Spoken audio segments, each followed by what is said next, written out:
So hello everyone, and welcome to a session on polity orientation. Here we'll discuss about polity and governance.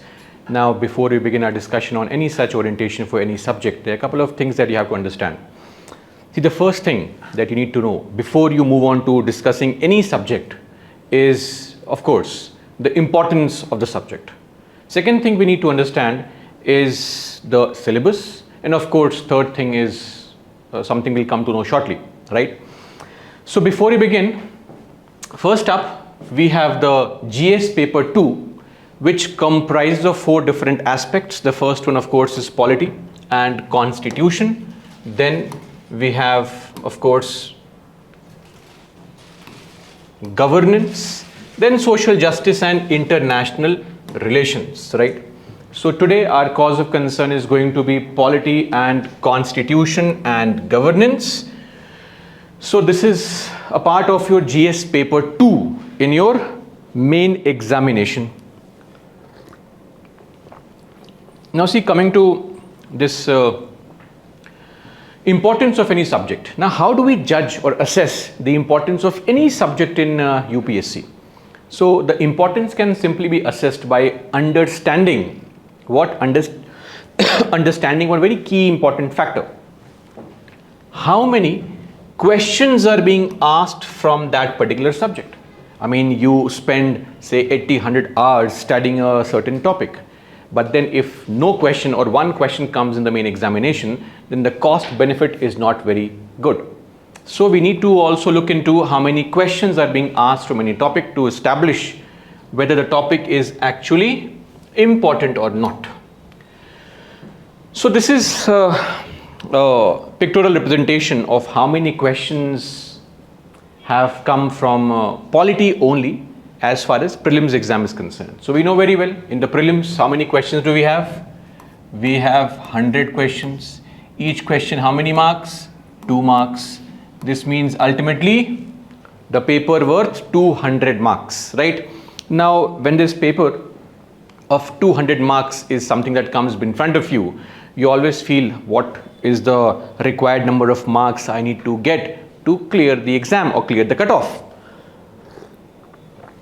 So in that situation, let me tell you something very clearly. Over the course of last 5-6 years, we are yet to see the cutoff crossing even 100. Forget 100. We are finding it difficult to see the cutoff beyond 90 as well. It's always south of 90, less than 90. So if you look at say 2015 onwards, now why 2015 onwards? 2015 onwards because before 2015, CSAT was also a part of your prelims exam, wherein the CSAT marks were incorporated and the cutoff was the combined cutoff, adding the marks of paper 1 and paper 2. But then finally we realized that CSAT should be a qualifying paper, and now your selection depends only on what? Only on the GS paper 1. So if you observe in 2015, around 15 questions, this is not marks but this is 15 questions. So 15 questions were asked from the subject polity. This means 30 marks worth questions from polity. That's a huge chunk. Now 2016 was slightly a bad year for polity, right? And also for polity faculty, difficult to justify my role and my importance. But then 2017 polity bounced back and we had a whopping 44 marks worth questions from polity. That's a very big number. And to clarify, the cutoff ranged around 105-107 marks in these years. Okay. And 2017 onwards, we have seen a dip in the cutoff coming to 98, and then over the course of last few years, as I said, the cutoff came down to as low as 75 also. In 2023, the cutoff was around 75 marks, meaning 75 out of 200, and you clear the exam. Now, of course, 2023 was a very off year because the paper pattern changed drastically and also the questions became extremely difficult. Lot of memory-based questions were asked which normally students don't prepare for. So even if you ignore that, extreme situation, we have seen the last year also cutoff has been 87 or 88, less than 90. Now in this situation, if you see, you will get around 15 to 20 questions from polity. That means around 30 to 40 marks are devoted to questions from polity. That's a very important factor. Now, of course, there are other subjects as well. They might have, say, 10, 12 questions. Now, why does this become important? Because normally questions from polity in prelims are on the easier side. And it is expected that any person who has a command over the subject or basic command should be able to get at least 70-80% of these questions correct. This means that polity alone can contribute to at least 1/3 of the cutoff. And that's a big number. Hence the importance of polity. And it does not end here. If you look at the mains questions as well, you will find that the mains paper, the GS paper 2, is of how many marks? 250 marks. And when the paper is of 250 marks, you have questions from polity, governance, you have questions from social justice and international relations. So this is marks. You will see that polity questions are roughly around 100 to 110 marks in the last few years. It has consistently been above 100. This is a line of 100 marks. So out of 250 marks, 100 marks, 110 marks, 115 marks questions coming from polity. And then you add to it roughly 50 marks worth questions from governance. That's a huge chunk of paper 2 which is devoted to polity and governance, right? So this goes on to show that this subject is extremely important and we cannot choose to ignore it, right? Now comes the second aspect. Second aspect is of course the syllabus. As a golden rule for GS papers, because the GS paper has a very small, concise scoring pattern, we need to understand the syllabus as well. Now if you look at this syllabus of polity, this is a syllabus given by UPSC in the prelims. Now in the prelims exam, UPSC has not clarified as to what exactly do they need. They have just mentioned Indian polity and governance, a very generic kind of phrase used by them. Now what do you mean by polity? Polity means form of government. This is the meaning of polity. So in short, we have to study about the Indian form of government and of course the governance and constitution. Now please don't panic. We don't need to study the entire constitution. We just need to focus on selected parts or selective parts of this fundamental rule book of the country. Which parts we'll come to know shortly. Then yes, second thing is the political system. That's also important, right? We need to understand the political system. Questions on the parliament, etc. are found frequently in the paper. Questions from motions and all. Then Panchayati Raj. Now, a very interesting point. Panchayati Raj is a part of your prelim syllabus, but you will rarely get questions from Panchayati Raj in the exam. I mean, in the last 15 years, maybe 6-7 questions. However, Panchayati Raj and municipalities, the local self-governance collectively, that's an integral part of your mains program. Meaning, you will have one question from local self-governance in your main exam. That's almost a guarantee. In the last 12-13 years, we have had just a couple of years where we did not see a question from local self-governance in the main exam. So this is a highly mains-oriented topic. Anyway, then public policy, rights issues, etc. So rights issues has been covered in a very broad sense. They talk about things like fundamental rights, DPSPs, and then fundamental duties. Everything gets covered under this itself. Though normally in the 2010s, UPSC was obsessed with asking questions on DPSP. 1 year DPSP question. Every year you'd have some DPSP question. But in the last few years, they have shifted the focus back on fundamental rights. But again, relatively easier questions, right? Questions which are very straightforward, like say right to privacy is a part of which fundamental right? Article 21. Right to marry somebody of your choice is a part of which fundamental right? So normally questions from rights are on the easier side, including DPSP. They have just asked questions like they have listed one DPSP, and they would ask you which part of the constitution does it belong to, preamble, DPSP, duties or rights, and it's very easy pick. So this topic is actually very easy. Scoring. When I say easy, I mean to say scoring. It is very, very unlikely that somebody would miss out on these questions.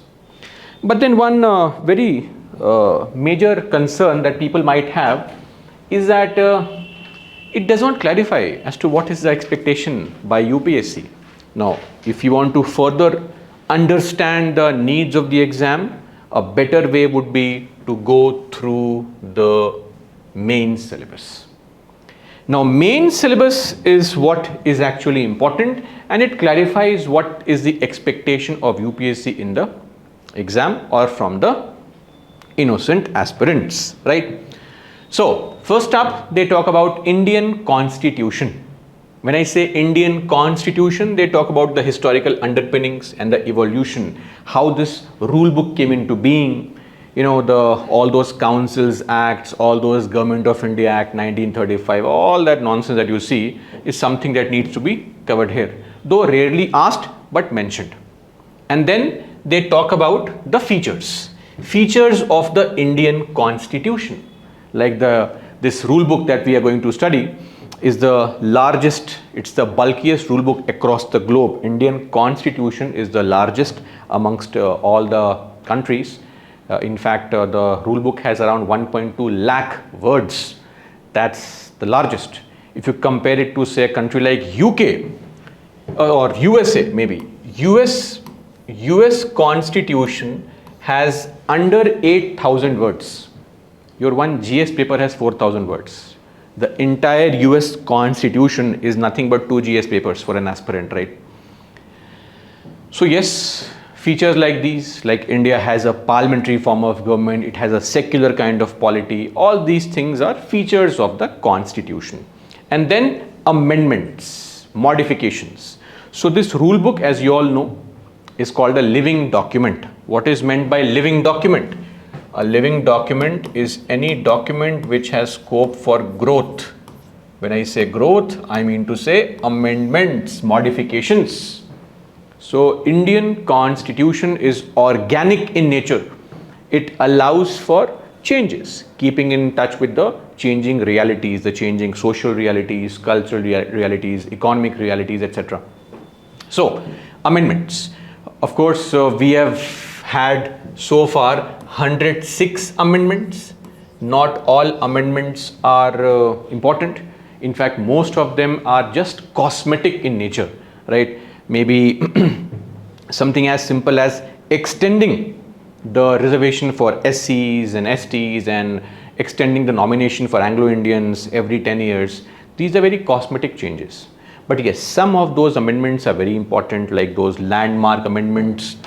For example, 42nd Amendment Act or the 44th Amendment Act, or even the first one for that matter, right? Or 91st one. So there are various such amendments which are very important. So selective amendments are required. Don't go crazy to download the copy of an amendment list and start mugging up, right? Then significant provisions. So see, here is the catch. We don't need to know the entire constitution. All we need to know are significant provisions, right? Significant provisions only, selective provisions only. That's what we need to know, not all of them. So that should calm some nerves that we don't have to mug up the entire rule book. We don't have to mug up all the articles. Only the important ones are required. And of course, this phrase called basic structure. You see, we just mentioned how the constitution can be amended. In fact, we have made 106 such changes. But my point is, can we change or modify anything and everything? That's a more important question. I mean, India is a democracy, so can we modify this and say that India is no longer a democracy, Narendra Modi is the new King of India Act, or Prince of India Act, and make Rahul Gandhi the Prince of India? Now, these things are not possible, right? Why is it not possible? Because in the 1970s itself, To be very precise, in 1973, Supreme Court in one judgment called the Keswanand Bharati case put its foot down, saying that, see, we have to follow something called rule of law, and Parliament has the power to modify the constitution, to amend the rule book. It does not have the power to redraft the entire rule book right from scratch. That's not allowed. Certain things which are very essential to our country, which are the value system, which are the cornerstones, these things can never be modified. These things are called basic features, and this entire concept is called basic structure in brief. So we have to also study about basic structure. How did that come out to be, right? Who was Keswanand Bharati? Of course, he was a priest in Kerala. So how did we arrive at this judgment? Do you think this has some good things? Or what are the concerns or challenges of basic structure? How does Supreme Court define basic structure? What are the elements of basic structure? So this topic yields questions from both prelims and mains, right? In fact, this is a very good example of a concept called judicial activism as well, which we'll discuss shortly. So yes, basic structure, a pretty important topic in general. Okay. So that was a first aspect. Then the functions and responsibilities of the union and the states. Functions and responsibilities of the union and the states. What are the functions that the union has to perform? What are the functions the states have to perform? And also, very important, issues and challenges pertaining to the federal structure. What is meant by federal? Federal simply means any system which is characterized by two levels of government. So in India is a federal nation, or India has a federal structure, though we have a slightly unique kind of federal structure, and hence some people call it quasi-federal, semi-federal, or a federation with a centralizing tendency, right? In fact, as we try to or love to call it, India is a federation sui generis. Sui generis means of its own kind, very unique, because we do not follow the very distinct kind of federalism that USA follows. States have a very clear-cut authority and power. Center has very clear-cut authority and power. Here in our country, center is more powerful. To give a very simple example, in USA, the states have their own constitution, right? But in India, this is not something that we expect and have. So India is federal but quite unique. So we have to also look into issues and challenges, and this is a very important topic, issues and challenges. Why? This is what gives us questions in the main examinations which are related to center-state relations. So if you see the questions that are based on center-state relations, you are actually getting a question from this very topic. And then we have devolution of powers. Devolving meaning we will provide the powers or share powers and share authority with the lower level. That is called devolution of power.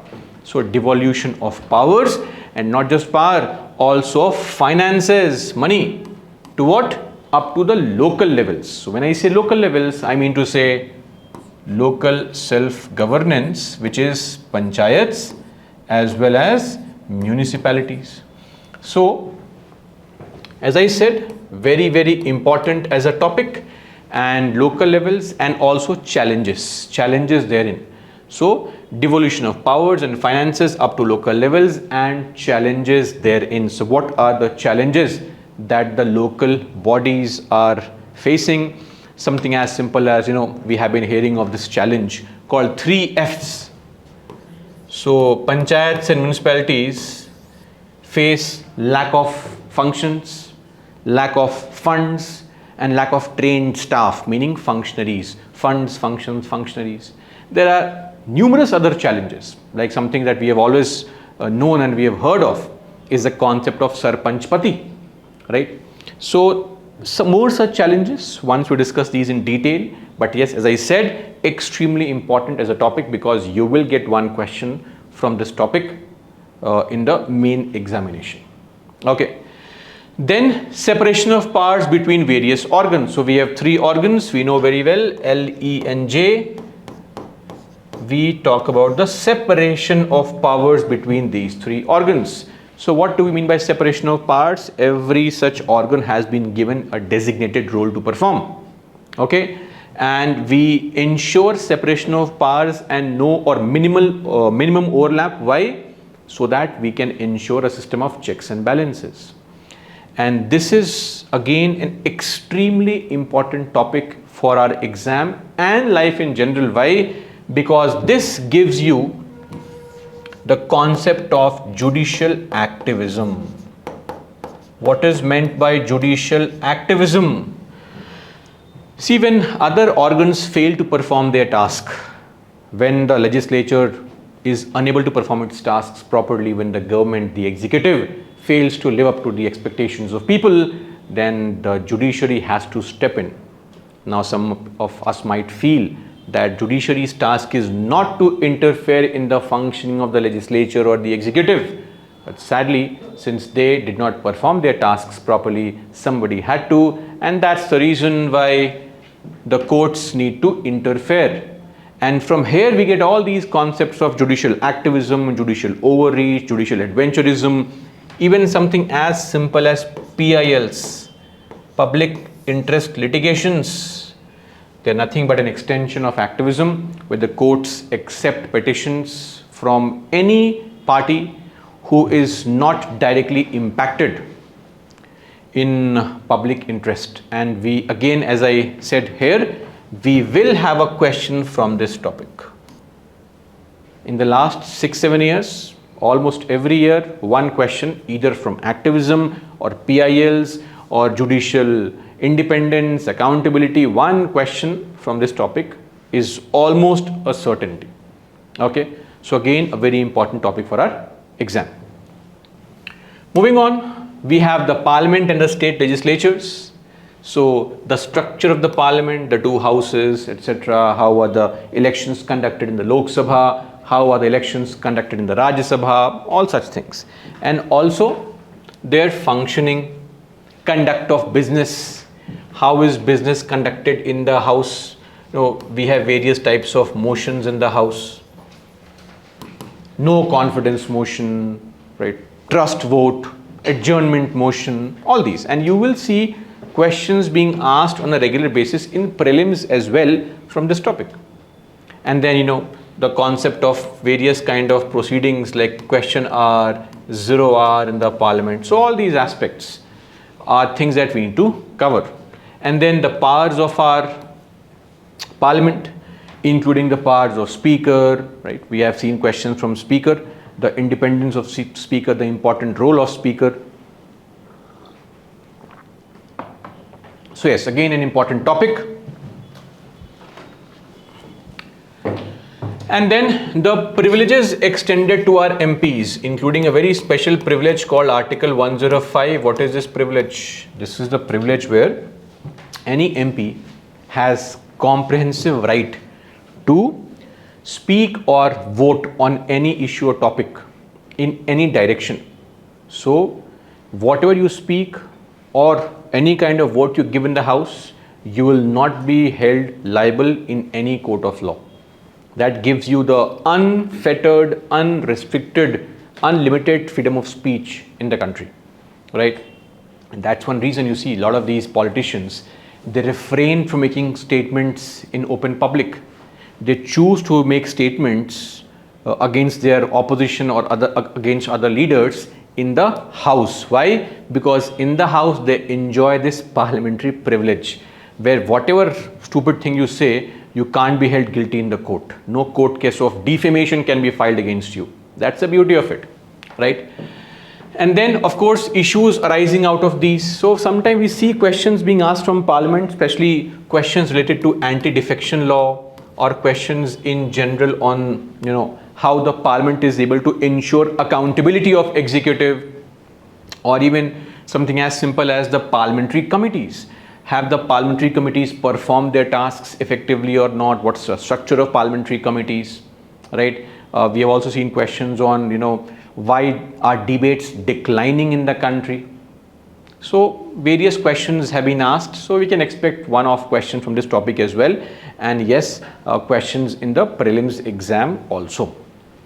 Then the structure, the organization and the functioning of the executive and the judiciary. So we need to understand the structure, especially of the judiciary, the organization and also functioning. In fact, from this topic judiciary, you will be getting some prelims based question.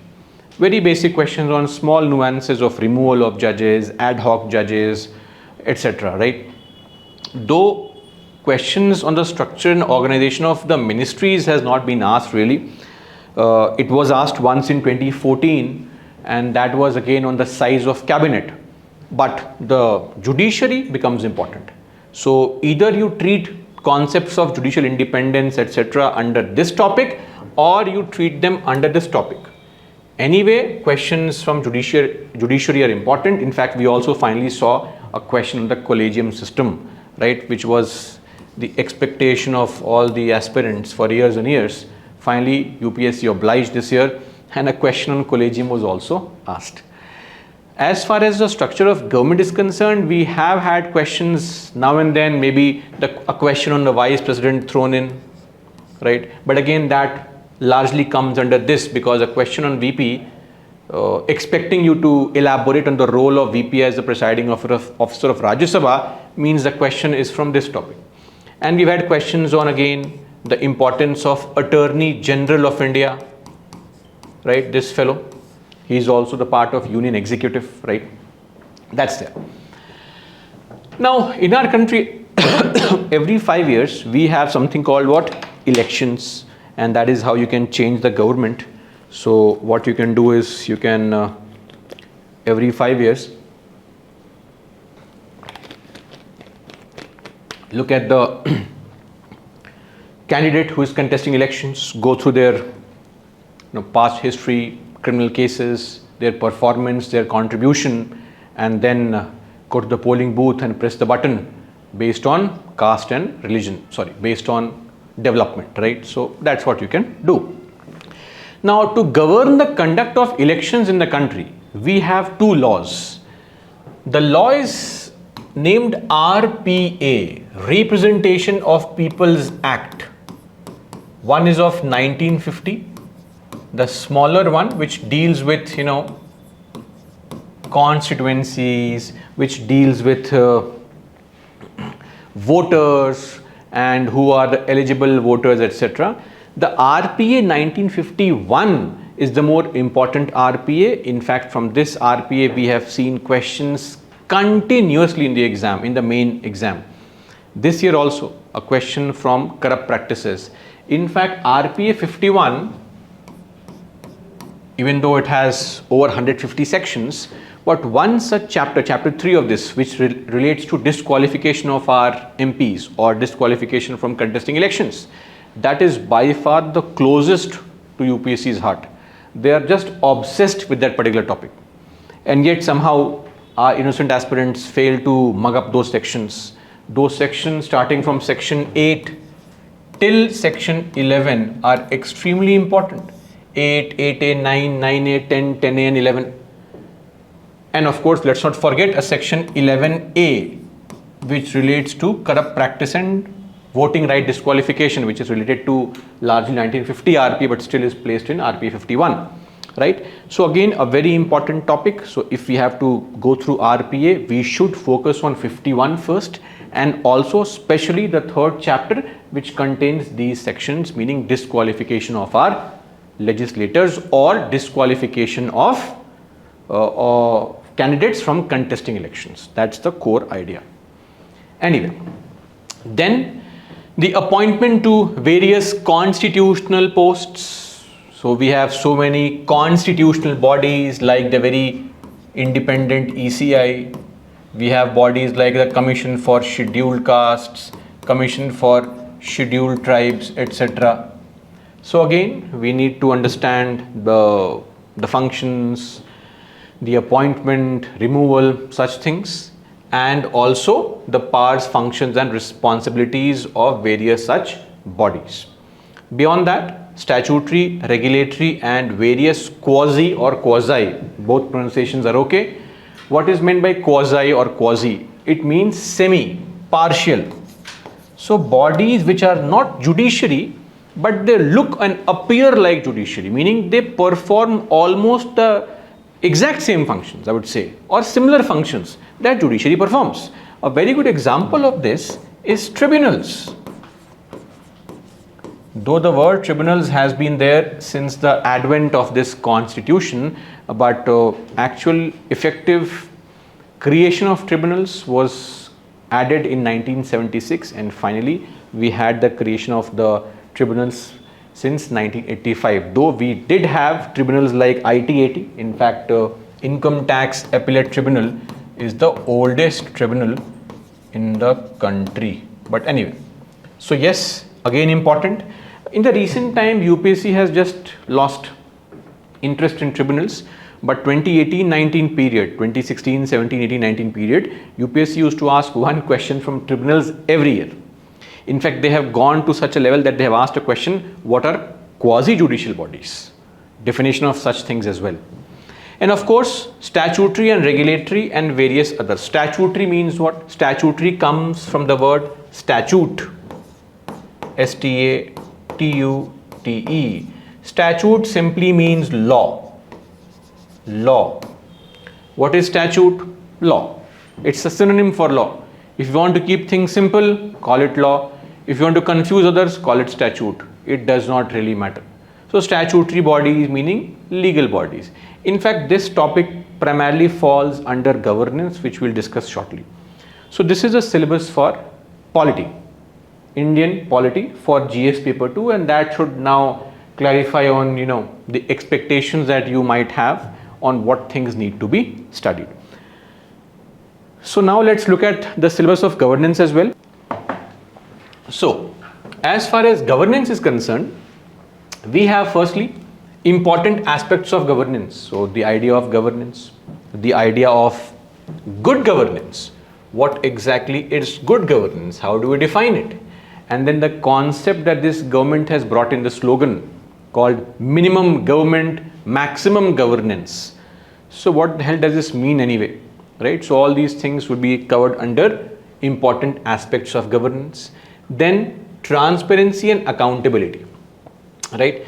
So under transparency and accountability, we discuss topics like the very famous law RTI Act of 2005, which also helps us understand that body called CIC and the SICs, that's transparency for you. And then under accountability, we discuss the constitutional body called CAG, Comptroller and Auditor General, Articles 148 to 151, Chapter 5 of Part 5. In fact, Dr. Ambedkar has said that CAG is one of the 4 pillars of the Indian Constitution, right, along with UPSC, Supreme Court and ECI. So CAG is a very, very important topic again. Then under accountability, we also need to understand some basic laws that deal with corruption. So I know corruption is something very close to every aspirant's heart. So there is a law called PCA, Prevention of Corruption Act 1988. Under this law, some of you might end up in jail in future, or you might see your friends going into jail under this law. Hopefully not you, if you are smart enough and you know the law properly. Apart from this, we also need to study Lokpal, and then the very independent body called CBI, ED, such bodies. Now, these bodies have randomly thrown in questions. Once a question on CBI was asked in 2021. Once a question was asked on Lokpal. I mean, this year itself in prelims, a question on Lokpal was randomly asked. So question-wise, importance-wise, contribution-wise, these bodies, not so much. If they're in news consistently for something very important, maybe. Why was the question on CBI asked in 2021? It was asked because a lot of states were denying consent to CBI to come inside and inquire. Since 2019, finally UPSC said, we have had enough, let's ask a question to harass the aspirant, and the question was asked, right?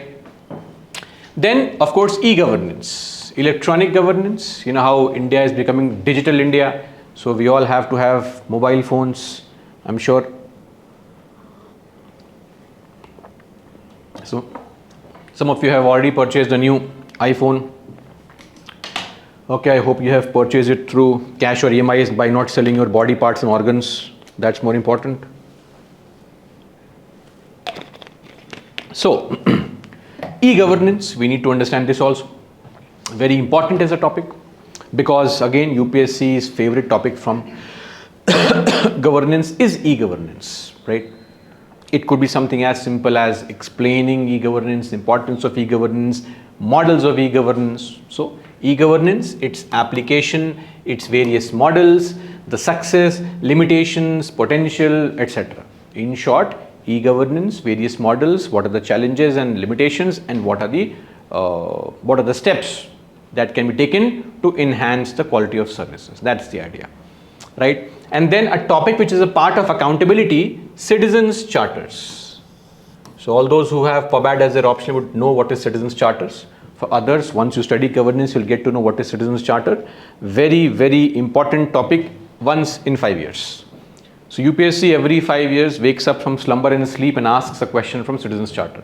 2013, 2018, 2024. That's the situation. So maybe those who are preparing for 2028-9, for you the topic is important. Otherwise, we don't really see UPSC asking questions frequently. But CCs in general are very important as a concept. Why? Because it empowers the citizen to get the services delivered on time. Time-bound delivery of services, right? Okay. So that's there. And then, as I said, transparency and accountability and institutional and other measures. So topics like RTI, CAG, CIC, SIC, all such things need to be covered under this. Then a topic again very close to every aspirant's heart is the role of civil services in a democracy. What role are you supposed to play in a democratic setup, right? So under this topic, we cover normally the body UPSC, your body, and then the very honest body called SPSCs. In every state we have SPSCs, completely fair, transparent and honest and very efficient, right?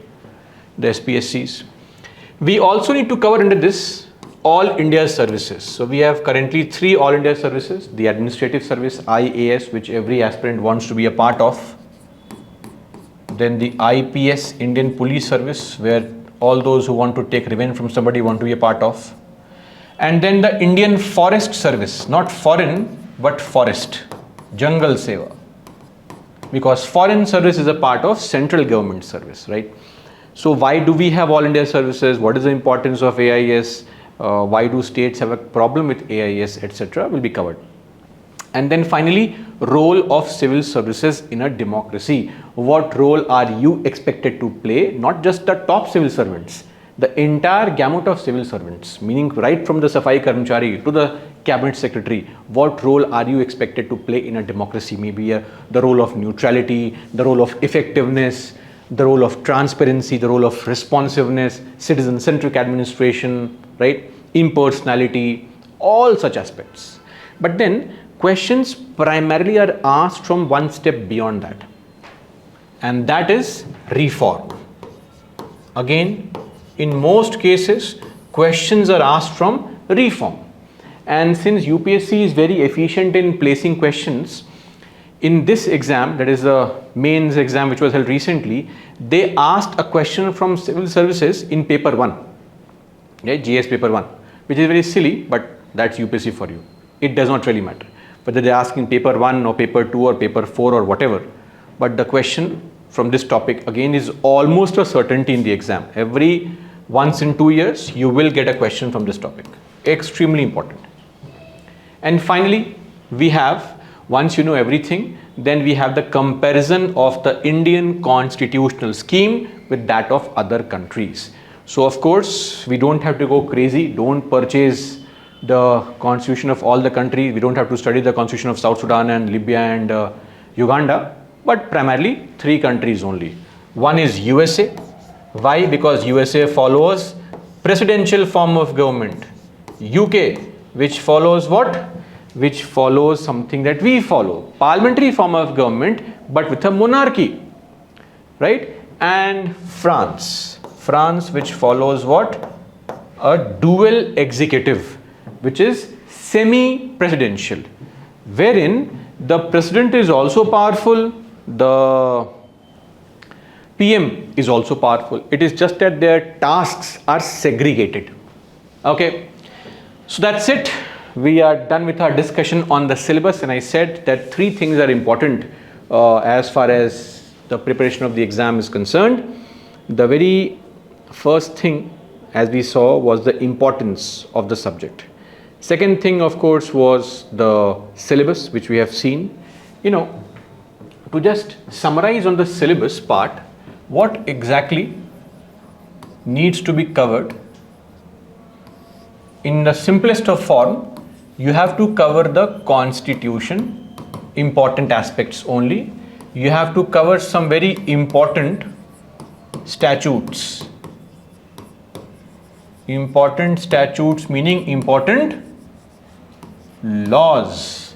Then sometimes some executive orders, government notifications also become important. Executive orders or notifications become important. And yes, extremely important, Supreme Court judgments. Supreme Court judgments, Supreme Court observations, Supreme Court directives. So this means that when you read your newspaper and you have any article on Supreme Court giving direction to someone, that article becomes important, right? And beyond that, we also have something called conventions. They should also be covered. Now, what is meant by convention? Convention means a custom or a tradition. See, in any country, including India, not everything can be written in the constitution. There are some things that are a part of practice.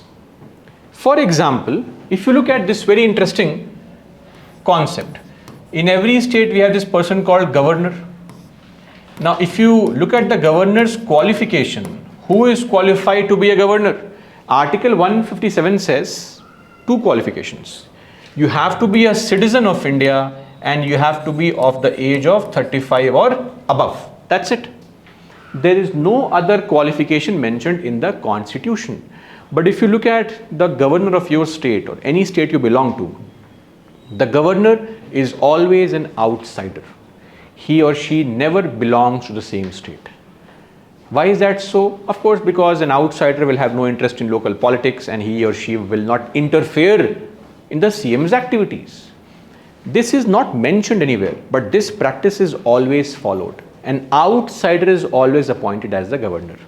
In fact, this practice has been strictly followed, so much so that it has never been broken except once. So in 1967, Venkat Vishwanath was the governor of Kerala and he belonged to Kerala.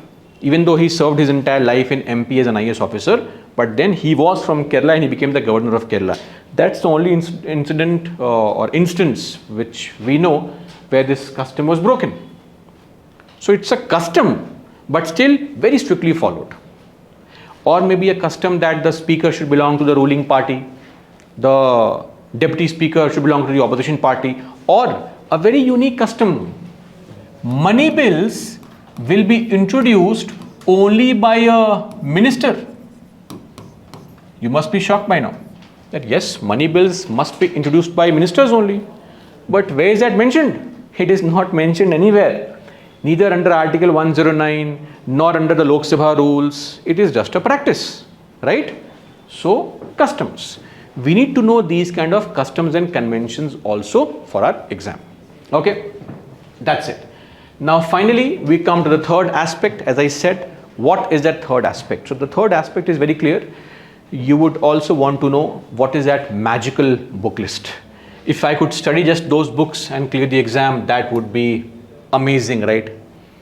I'll give you some books that you might study depending on circumstances and your personal situation. So first up, we have 2 NCERT books of class 9th and 10th. Democratic Politics Part 1 and Part 2. Now these books can be studied by anyone who is in his first, second year of graduation or below. If you are in the final year of graduation, if you're already a graduate, I would suggest don't study this book. Okay, but yes, if you are in class 11th or 12th, maybe first year, second year, I would request you, please study these 2 books. Very easy, lot of photographs, easy to understand, lot of examples, quite interesting. right? In fact, you'll realize that had you studied these books properly in your school days rather than maths and science, it'd be easy for you right now, right? But sadly, in our school days, parents think only one thing, maths and science, right? Now, next are two more NCERT books. So these are also NCERT books, and we have now two more NCERT books, one of which is very important, which is a must read. So you have to read this book, Political Theory, class 11th. It is mandatory read. There are 10 chapters. Please make sure you read all those 10 chapters at least 3 to 4 times. Clear? Extremely important. Now, why do I lay stress on this? That it is very important.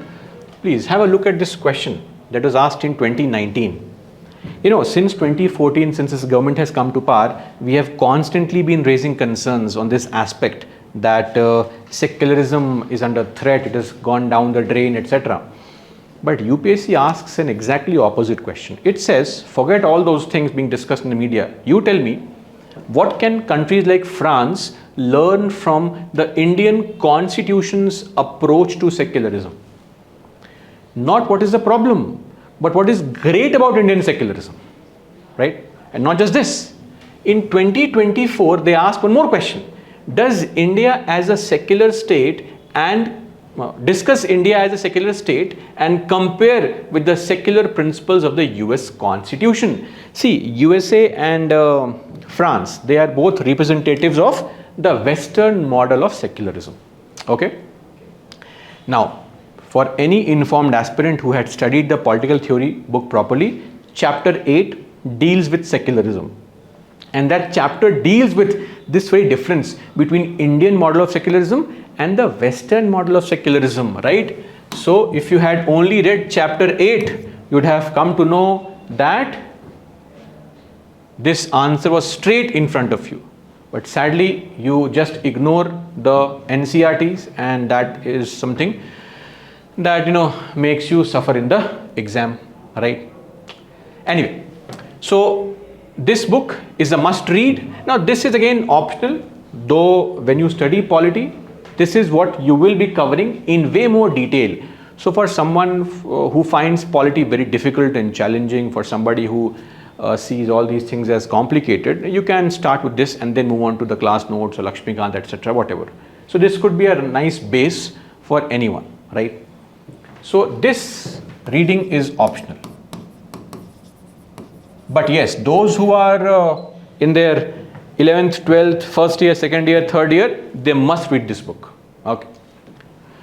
Now, yes, we need to also have the copy of the Indian Constitution. That's mandatory. Every person, every aspirant should have a copy of the Indian Constitution. You know, articles written directly called bare acts. They have no explanation in the class. But you can read the articles. And why is it important? Once you read those articles verbatim, you get that language, the structure, which will also replicate in your answers. That's important, right? So we have any publication you can pick up, maybe PM Bakshi or Professionals, etc. I have given multiple such photographs of the cover. Why? Because I don't take money from any one of them. So no such issue or concern. You are free to purchase anyone, and if somebody says, no sir, I cannot purchase any book because I have no money left, then no problem. You can simply download the PDF of the Constitution of India free of cost in any language you want, not any, in official languages of India, from the website of the Government of India called legislative.gov.in. On this website, you will get the copy free of cost. But you should keep a hard copy. If not anything, you can put this in your shelf and click a selfie. You can upload that. It looks nice, sincere aspirant, etc. Right? Now, beyond that, we also will have Lakshmikant. Lakshmikant just came up with their latest edition, 8th one. So all those who have the 7th edition, please don't purchase the 8th one. Not required. Those who have the 6th one also, I would say you may skip it. Just get the new chapters downloaded or maybe photocopied from your friends. But those who have the 1st edition, 2nd edition, they need to purchase it, right? So this is the book that's of course very popular, and that's true. It's a very good book for prelims. For mains, it does fall short, right? And also for prelims, once you join the class, once we start our class, I will tell you which chapters are important, what topics are important. because this book is an overkill. It gives you too much of information. Most of it is not required for UPSC, maybe for state PCS, but not for UPSC.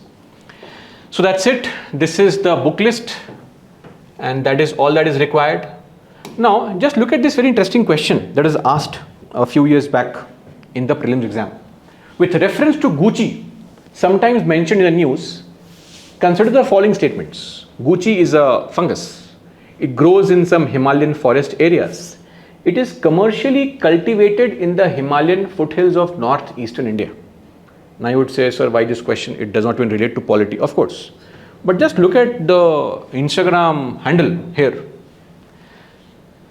The rarest and the yummiest Gucci mushrooms, the most expensive mushrooms, and are only found in Himalayas, etc. In fact, it seems like UPSC was following this handle and they made a question from this very topic. Now my question is, should we all also add Instagram as our sources? And that is something that you only can answer, right? To add Instagram or not, or social media as a part of your study or not, is something beyond me, right? So that's it. Now we'll summarize everything quickly. So first up, as everybody says, I have to also mention it, class notes. My class notes are amazing. You know, you have to say this. Number two, of course, the Constitution of India. These two will be sufficient if you follow diligently. Then we have to also keep this book, Political Theory, study it properly, and then Lakshmikant. Okay. So these are your sources.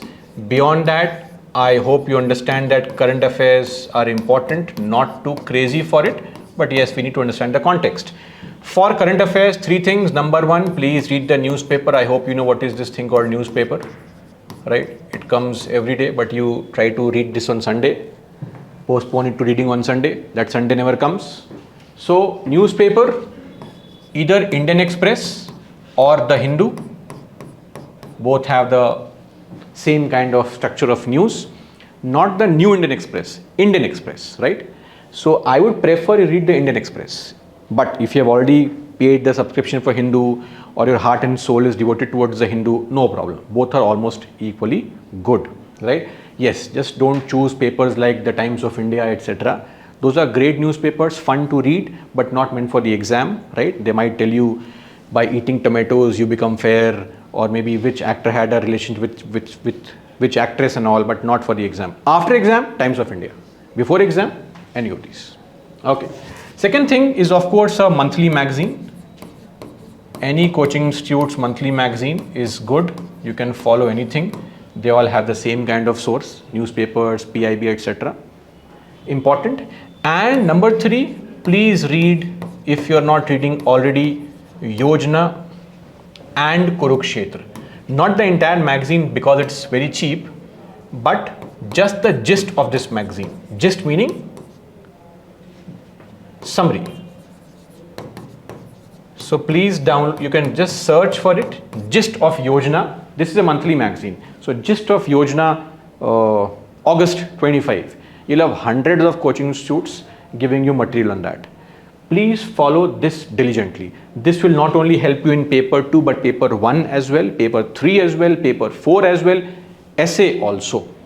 Okay, extremely important. Beyond that, only two things are required. One is previous year questions, because without PYQs, you don't know what exactly is being asked. And number two, we need to also do something which you find very challenging, which is revision. That's it. Beyond this, nothing else is required.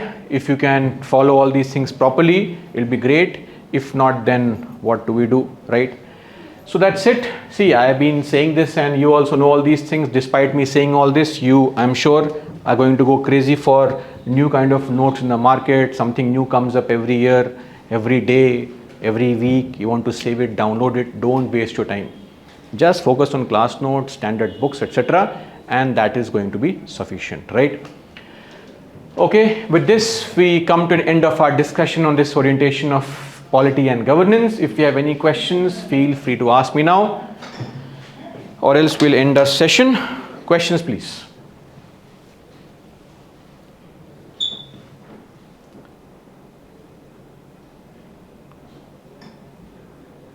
Okay, so no questions. Great then. So we'll end our session here only, and let's meet in the next session, that's tomorrow, on a different subject. That's all for me. Jai Hind.